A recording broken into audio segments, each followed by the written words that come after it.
So, we just got dropped off on a random planet with very little resources and a broken leg. There's weird creatures looking everywhere and it's raining. In this situation, you might be asking yourself, what do? Well, that's what I'm going to cover. Hello and welcome to the first episode of this Planet Nomads tutorial. Today we'll be covering the basics from what are these icons on my screen, all the way to some of our first crafting examples. So, the endgame tutorial tells us how to move around and that we can craft stuff, but what's all this other stuff? Let's take a look.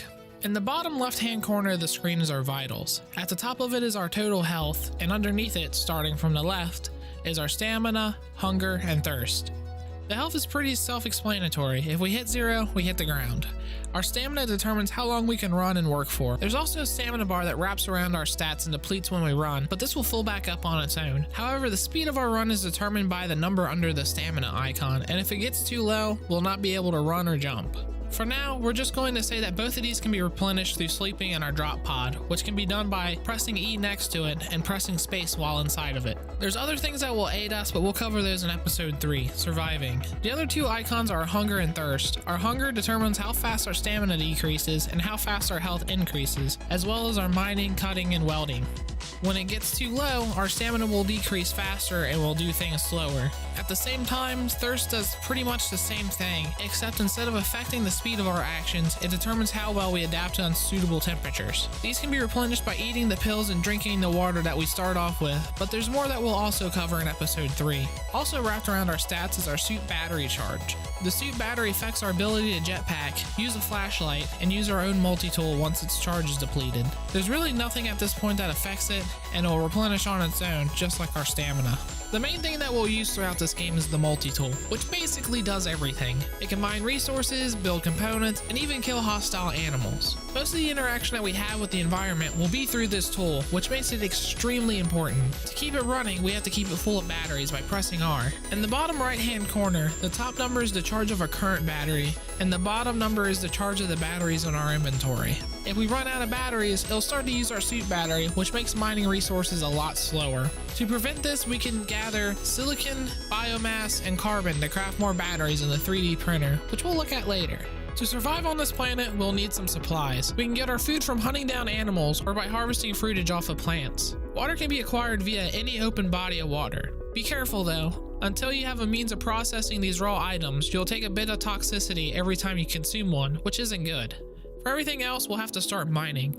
The 3 most common minerals we'll find in the world are carbon, iron, and silicon, which are the building blocks of pretty much anything we will craft. There's also biomass, which comes from harvesting any sort of plant. These can be found in a few places: in veins, surface rocks with colored lines in them, in the ground, walls with colored lines in them, and in crystal structures, which are usually guarded by some sort of animal. The main minerals are fairly abundant, and it's never that much of a struggle to find them. However, more advanced components require rare materials, which we'll likely have to travel to find. Once we have enough minerals, we can start to craft things. Right now, that will mostly be done in the emergency 3D printer, which will give us what we need to start out. There's an upgraded version of this, but we'll look at that in the next episode, where we'll discuss building. The 3D printer is pretty simple. Click on the product we want, click the single arrow for the quantity that we need, or click the double arrow for the maximum amount that we can make, unless something in the recipe turns red, which means we don't have enough of that, and press craft. The 3D printer will take some time to make our components as noted in the tooltip for each product. If you don't feel like waiting, you can always just sleep for a couple seconds and it'll usually be finished. Once we have the required materials, we can start building stuff.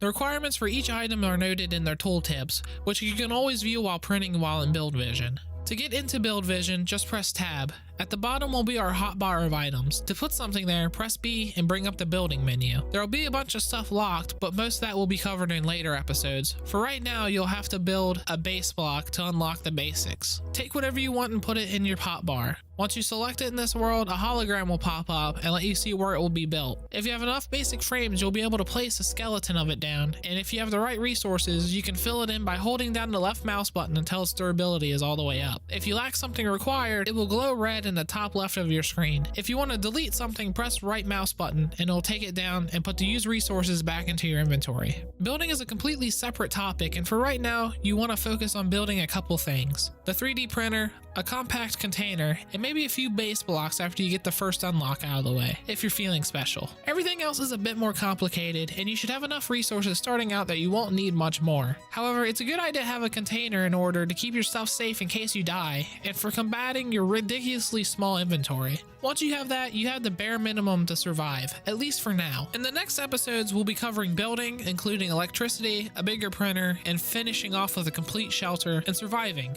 including sustainability and upgrading, respectively. If that interests you, go ahead and hit the subscribe button for some more Planet Nomads tutorials and content. If you enjoyed the video, go ahead and like it. If you want us to cover something else in a later tutorial, go ahead and leave a comment. If something changes drastically, let me know and I can update this tutorial. Thank you guys for watching, and I'll see you in the next